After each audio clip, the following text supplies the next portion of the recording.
നിന്റെ ഗുരു നിന്നിൽ നിന്ന് മറഞ്ഞിരിക്കില്ല എന്ന വചനത്തിൻ്റെ സത്യം ഹൃദയത്തിൻ്റെ ആഴങ്ങൾ തേടുകയാണ്. ദൈവകൃപ ആന്തരികമായ വിളിയായും പ്രേരണയായും പ്രവർത്തിക്കുന്നു. നാം എന്തായിത്തീരുന്നോ ആ ക്രിസ്തു രൂപത്തിലേക്കുള്ള വികാസവും വളർച്ചയുമാണ് വിളിയുടെ സത്ത. തൻ്റെ രൂപത്തിലേക്ക് സകലത്തിനെയും ആഗ്രഹിച്ചുകൊണ്ട് ക്രിസ്തു നൽകുന്ന പ്രേരണകൾ ആശ്വാസവും ശക്തിയും സൗഖ്യവും സാന്ത്വനവുമാണ്.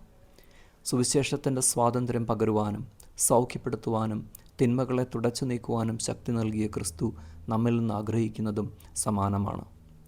ഗുരു നിന്നിലുള്ളതുകൊണ്ട് അവൻ എന്നിൽ നിന്ന് അകലെയല്ല. ഗുരു എന്നിലുള്ളതുകൊണ്ട് അവൻ നിന്നിൽ നിന്ന് അകലെയല്ല.